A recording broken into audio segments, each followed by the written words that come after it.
9 दिन रात्रि शक्ति की उपासना करने के पश्चात विजय के साथ उदित होने वाली आश्विन शुक्ल दशमी के दिन हम अपने इस विजयादशमी उत्सव को संपन्न करने के लिए यहां पर उपस्थित हैं। शक्ति सारी बातों का आधार है। शक्ति शांति का भी आधार है। शुभ कामों को करने के लिए भी शक्ति चाहिए।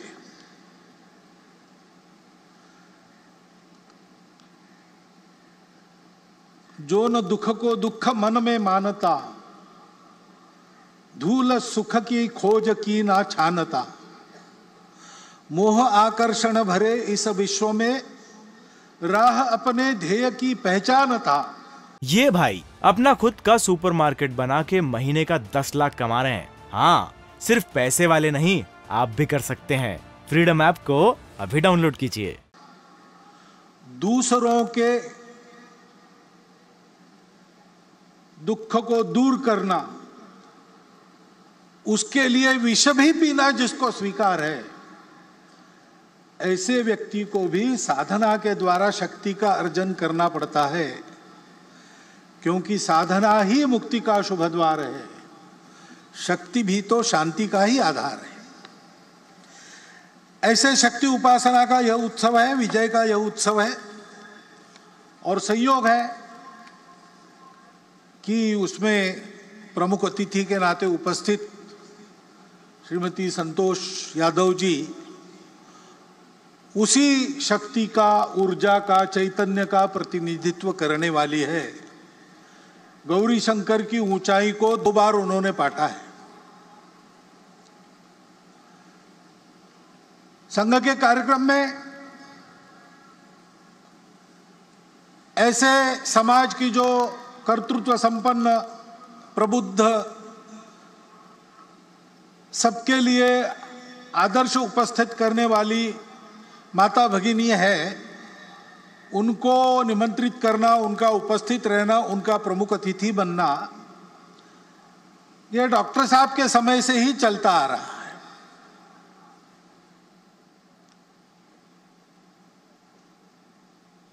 श्रीमती अनुसुईयाबाई काले हमारे कार्यक्रम में आ चुकी है। उस समय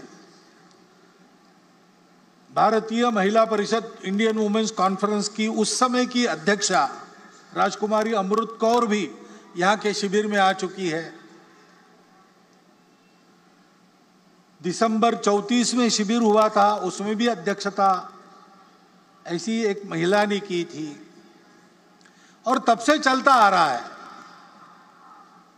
इमरजेंसी के बाद अकोला शहर के भी एक उत्सव की अध्यक्षा, मैं वहां प्रचारक था उस समय, तो कुमुत्ताई रांगणेकर जी, औरंगाबाद की रहने वाली, उन्होंने विजयादशमी उत्सव का प्रमुख अतिथि पद भूषित किया था। क्योंकि संपूर्ण समाज को संगठित करना है, तो समाज तो दोनों से बनता है। हमारे यहां यह दृष्टि है, पुरुष श्रेष्ठ की महिला श्रेष्ठ, ऐसा वाद हम नहीं करते, क्योंकि हम ये जानते हैं कि दोनों के बिना समाज नहीं बनता, दोनों के बिना सृष्टि नहीं होती। ये दोनों परस्पर पूरक है। ये हमारी भारतीय दृष्टि है। दोनों का काम है और दोनों का काम परस्पर पूरक है। इसलिए व्यक्ति निर्माण का काम करने वाली शाखाएं तो संघ की अलग, राष्ट्र सेविका समिति की अलग, महिलाओं के लिए उनकी चलती है, पुरुषों के लिए हमारी चलती है। लेकिन समाज के बाकी सारे कामों में पुरुष महिला एकत्र मिलकर काम करते हैं, यह चलते आ रहा है। डॉक्टर साहब के समय की जो परिस्थिति थी, उस समय व्यक्ति निर्माण के काम के लिए 2 संगठन हो गए, लेकिन बाकी सभी कामों में सब मिलकर काम करते हैं, क्योंकि यह पूरकता की दृष्टि है। संपूर्ण समाज का संगठन करना है तो संख्या की दृष्टि से आधा भाग हमारे समाज का मातृशक्ति का है, उसकी उपेक्षा नहीं की जा सकती। उनको भी सशक्त करना पड़ेगा। हमारे यहां उनको माता मानते हैं, वत्सलता उनका गुण है, जगत जननी के रूप में उनकी कल्पना करते हैं। लेकिन ऐसी कल्पना करते करते क्या हमको विस्मृति हो गई पता नहीं, हमने उनकी सक्रियता के दायरे को सीमित कर दिया। और बाद में जो विदेशी आक्रमण हुए, उन आक्रमणों की परिस्थिति में उनकी सुरक्षा के नाम पर इस बंधन को एक वैधता प्रदान हुई। आक्रमण की परिस्थिति चली गई, लेकिन बंधन हमने कायम रखे, उनको कभी मुक्त नहीं किया। उनको जगत जननी मानना ठीक है, लेकिन इसका मतलब उनको पूजा घर में हम बंद करके रखे, बाहर ना आने दे, यह ठीक नहीं है। एक तो उनको जगत जननी मान के पूजा घर में बंद करते, अथवा द्वितीय दर्जे का मानकर घर में बंद करके रख देते। ये दोनों अतिवादिताओं को छोड़कर मातृशक्ति को सशक्त बनाना, प्रबुद्ध बनाना, उनको बराबरी के अधिकार से सार्वजनिक कार्यों में, परिवार के कार्यों में सर्वत्र निर्णय की स्वतंत्रता और निर्णय में बराबरी की साझेदारी देते हुए सक्रिय करना, इसकी आवश्यकता है। 2017 में विविध संगठनों में काम करने वाली और हमारी महिला कार्यकर्ताओं ने सारे भारत का एक बहुत बड़ा मातृशक्ति का सर्वे किया था। सब प्रकार की महिलाएं उसमें उन्होंने सर्वे में ली थी, यानी सन्यासिनियों से लेकर तो बड़े बड़े उद्योग चलाने वाली महिलाओं तक सबको उसमें लिया था। भारतवर्ष में महिलाओं का इतना समग्र सर्वेक्षण ये पहली बार हुआ है। वो सर्वे प्रसिद्ध भी हुआ, उस सर्वे को सरकार के पास भी दिया गया। दिल्ली में ही उसका लोकार्पण निर्मला जी सीतारामन जी के हस्ते हाथ में हुआ था, मैं था वहां पर। उस सर्वे के निष्कर्ष भी यही है, जो सब पुरुष कर सकता है मातृशक्ति कर सकती है। मातृशक्ति जो सब कर सकती है वो सब काम पुरुष नहीं कर सकती, इतनी उनकी शक्ति है।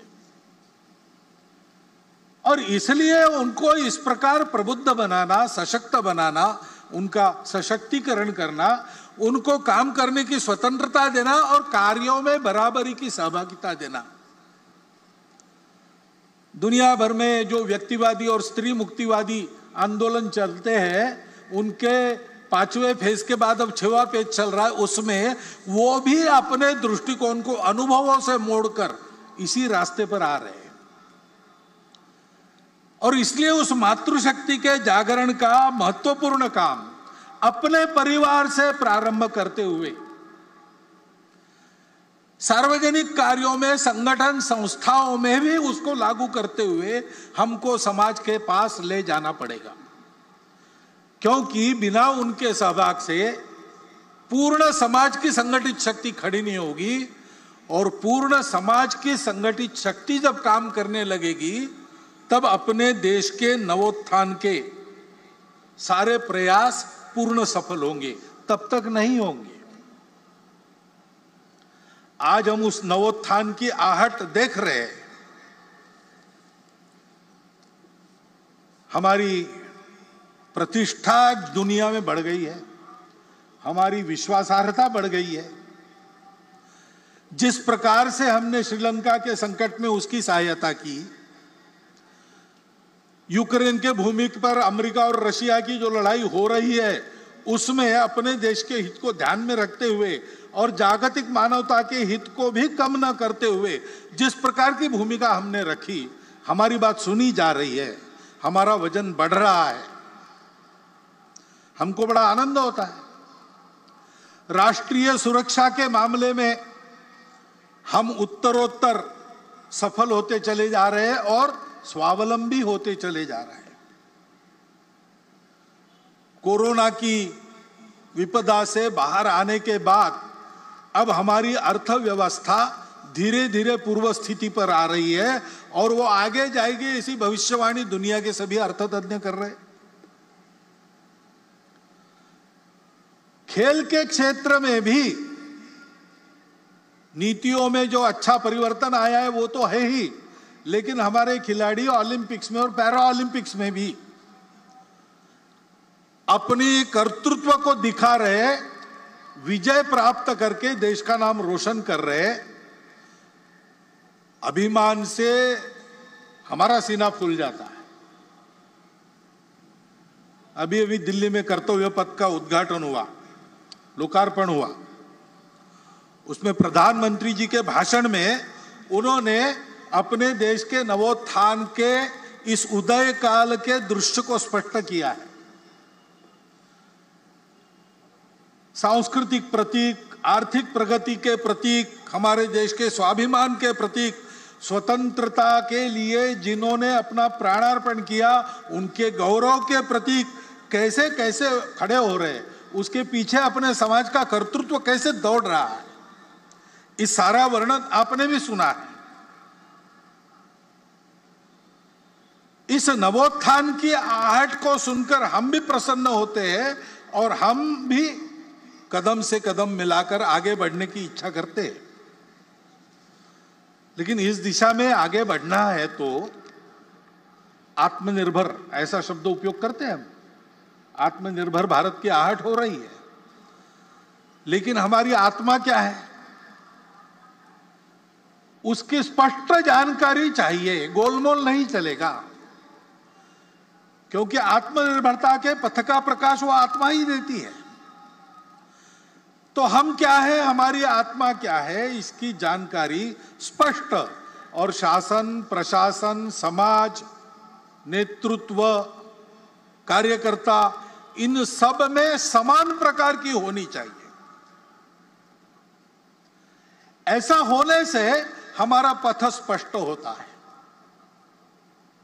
क्योंकि ये प्रगति का पथ सीधा तो नहीं होता है, कोई भी पथ सीधा नहीं होता है, क्योंकि उसको परिस्थिति से जाना पड़ता है, और परिस्थिति जैसी है वैसा ही जाना पड़ता है। यहां से मैं निकलूंगा उत्तर दिशा में जाने के लिए, डॉक्टर हेडगेवार भवन कार्यक्रम के बाद मुझे जाना है, लेकिन मुझे जाना पड़ेगा पहले दक्षिण में, बाद में मैं पश्चिम की ओर मुड़ूंगा और फिर उत्तर की ओर जाऊंगा, क्योंकि रास्ता वैसा है।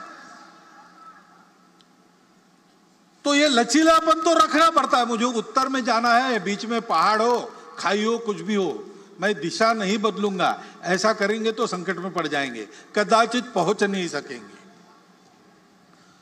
तो रास्ता निकालने वालों को लचीलापन धारण करना पड़ता है, लेकिन लचीलेपन की मर्यादा भी ध्यान में तब आती है जब अपने स्व की, अपने आत्मा की ये जानकारी, ये कल्पना अपनी स्पष्ट हो और सबकी समान हो।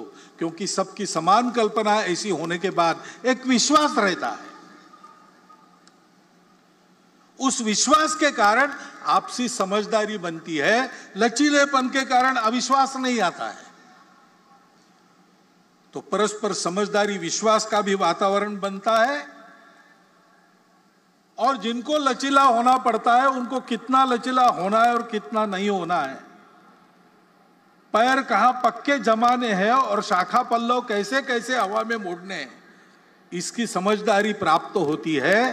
तो उसके कारण संपूर्ण समाज में एक सहचित्तता का वातावरण बनता है, और उस सहचित्तता के कारण प्रगति होती है। प्रत्येक व्यक्ति के और सामूहिक रूप से हमारे समाज के राष्ट्रीय चरित्र का ये महत्व का घटक है, सहचित्तता। इसलिए हमारे संगठन मंत्र में उसको स्थान है। समानो मंत्र समिति समानी, समानम मनः सहचित्तमेषाम, समानम मंत्र अभिमंत्रमेवा। सब समान कहा है, चित्त अलग अलग हो सकता है, इसलिए वहां साथ मिलकर चलने का निश्चय, यानी सहचित्तता, इसको बताया है। उस सहचित्तता के वातावरण में सबको साथ लेकर हमको चलना है। और जैसा मैंने कहा, चलना है तो चलते समय कठिनाई आती है, बाधाएं आती है। दो प्रकार की बातों से साधारणतः सावधान रहना पड़ता है। पहली बाधा तो हम खुद रहते हैं, गतानुगतिकता स्वभाव की वो बाधा उत्पन्न करती है, रूढ़ि प्रियता के कारण वो बाधा आती है। समय बदलता है, समय के साथ बहुत कुछ बदलता है। समय के साथ मनुष्य का ज्ञान भी बढ़ता है और अज्ञान के कारण कुछ बातों की समझ जो थी वो समाप्त होती है, उसके जगह दूसरी नई समझ आती है, उसके अनुसार चलना पड़ता है। लेकिन रूढ़िबद्धता इस बात को रोकती है और उसके अनुसार चलना तो है, लेकिन बदलकर चलने के चक्कर में बहुत कुछ पहले अनुभव से जो चलते आ रहा है उसमें जो शाश्वत होता है, जैसे हमारी अतिथि महोदया ने बार बार सनातन संस्कृति का उल्लेख किया,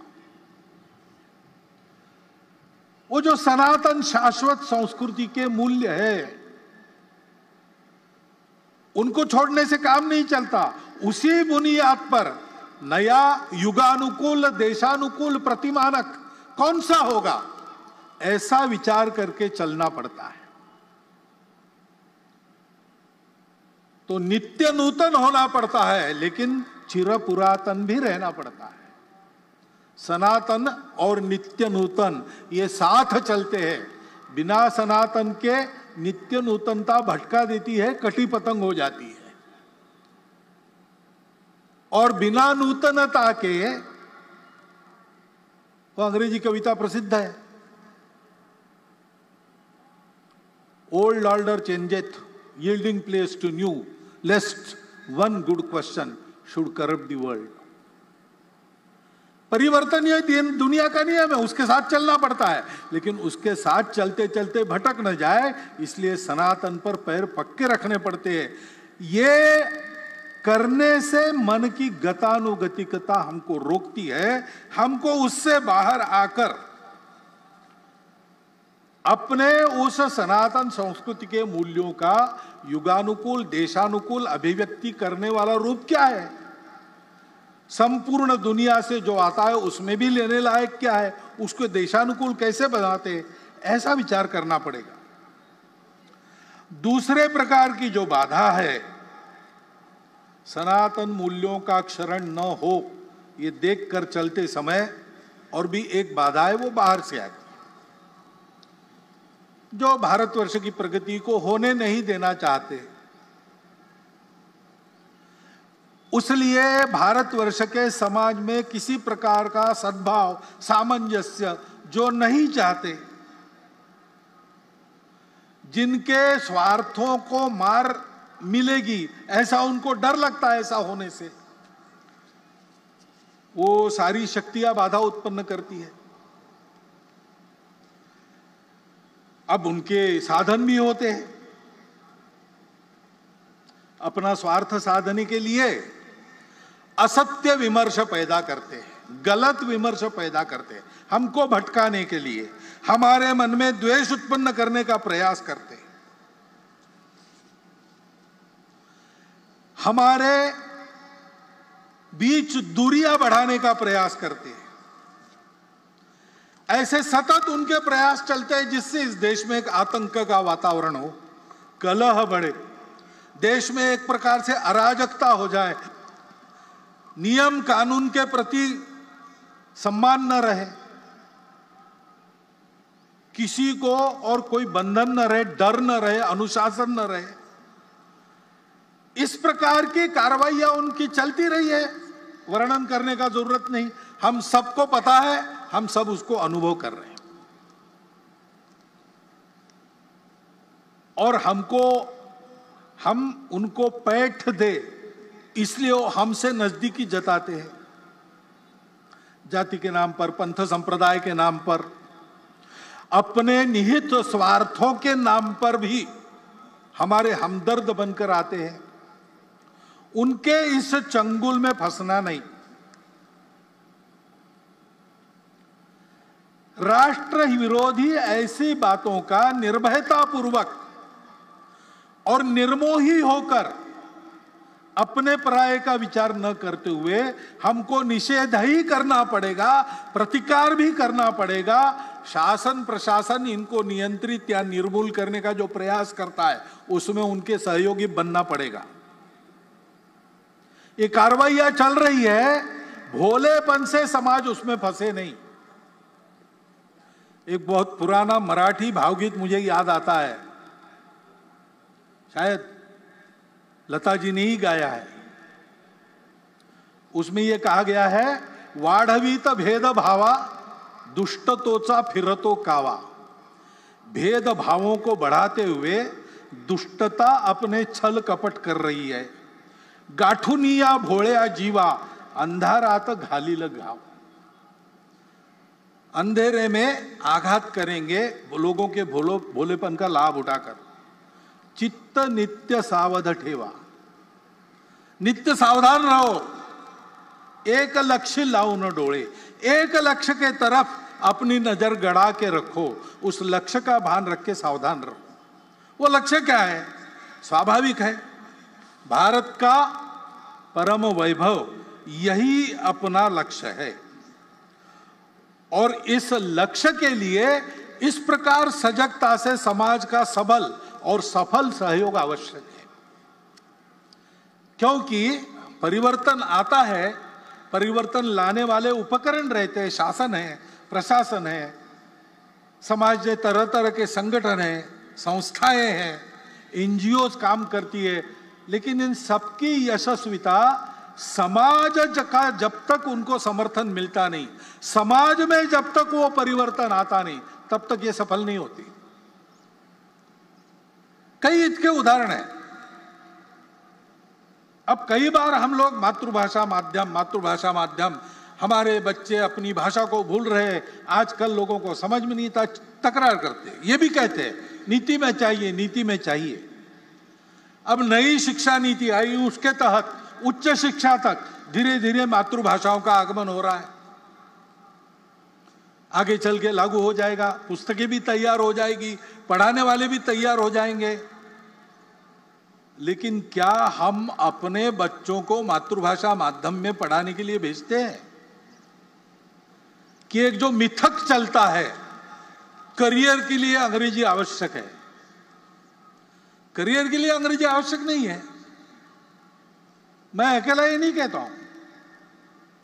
पुणे में एक प्रदीप लोखंडे जी है, सप्रेम नमस्कार विनंती विशेष, ऐसा उनका नाम पड़ा है। क्योंकि उनकी एडवर्टाइजमेंट एजेंसी थी, तो मार्केट सर्वे करने के लिए वो हर गांव के सरपंच कोतवाल को पत्र भेजते थे कि आपके यहाँ बाजार है क्या, उस बाजार में लोग क्या खरीदते हैं क्या नहीं खरीदते, उनसे जानकारी लेते थे। उनका डाटा इतना समग्र और पूर्ण है कि उस समय महाराष्ट्र सरकार भी उनसे डाटा लेती थी अगर आवश्यकता पड़ी तो। उन्होंने 6वीं क्लास में स्कूल छोड़ दिया था और वो पुणे में आके एक छापखाने में काम करने लगे। करते करते उन्होंने अपनी शिक्षा भी की, बीकॉम हुए, अपनी एडवर्टाइजमेंट एजेंसी निकाली और इतने बड़े हो गए। वो मुझे मिले थे, वो भी यही बता रहे थे। वो कह रहे थे, भागवत जी आप भाषण करते हो तो बड़ा प्रकाशित वगैरह होता है, तो आप एक बात कहो भाषण में, ये बताओ कि अंग्रेजी करियर के लिए आवश्यक नहीं है। करियर जिससे बनता है वो बातें अलग होती है। और आज देखेंगे तो मूर्धन्य अपने देश के जिस क्षेत्र में जितने व्यक्ति है, लगभग सब लोग 80% मैट्रिक तक तो मातृभाषा में ही पढ़े। ऐसा होने के बाद भी और शासन की नीतियां इस ओर आने के बाद भी अगर हम अपने बच्चों को मातृभाषा में पढ़ाने वाले स्कूलों में नहीं भेजेंगे तो क्या वो नीति यशस्वी होगी? और केवल मांग करने से होगा? मातृभाषा की चर्चा तो हम बहुत करते हैं, क्या सब जगह अपने हस्ताक्षर हम अपनी मातृभाषा में करते हैं? क्या हमारे घर पर जो नाम फलक टंगा है, नेम प्लेट,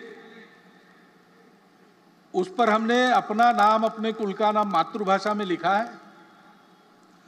अपने घर के कार्य प्रसंगों के निमंत्रण हम भेजते हैं, अपने परिचित मित्र लगभग सब 90% तो भारत के ही होते हैं, रिश्तेदार भी भारत के ही होते हैं। क्या वो हम अपनी मातृभाषा में उनको भेजते हैं? अपने से जब ये परिवर्तन समाज करता नहीं, तब तक मातृभाषा की नीति कैसे सफल होगी? शिक्षा नीति में, और हम कहते हैं संस्कार आजकल नहीं मिलते, संस्कार आने चाहिए, सुसंस्कृत देशभक्त नागरिक बनने चाहिए, लेकिन अपने पाल्यों को स्कूल में भेजते समय हम क्या बताते हैं? ऐसा पढ़ो कि अधिक कमाओगे, ऐसा बताते हैं कि ऐसा पढ़ो कि देश के उत्तम नागरिक बनोगे, ऐसा बताते हैं। पाल्यों को अगर हम ये मंत्र देकर भेज रहे कि कुछ भी करके अधिक कमाने वाली डिग्री लो, तुमको उस डिग्री का ज्ञान लेने की इच्छा हो ना हो, मन के विरुद्ध पैसा पैसा पैसा पैसा ऐसा होने के लिए तुमको वही करना चाहिए। जब तक ये अभिभावक पढ़ाते, तब तक छात्र कैसे देशभक्त सुसंस्कृत नागरिक बनेंगे? वो तो पैसा कमाने वाली मशीन ही बनना चाहेंगे। शुरू समाज से होती है सारी बातें। संस्कार भी समाज में, घर में अभिभावक देते हैं, सामाजिक आयोजनों में और माध्यमों के द्वारा, जननेताओं के द्वारा संस्कारों का वातावरण होता है। केवल विद्यालय महाविद्यालयीन शिक्षा में संस्कार नहीं मिलते।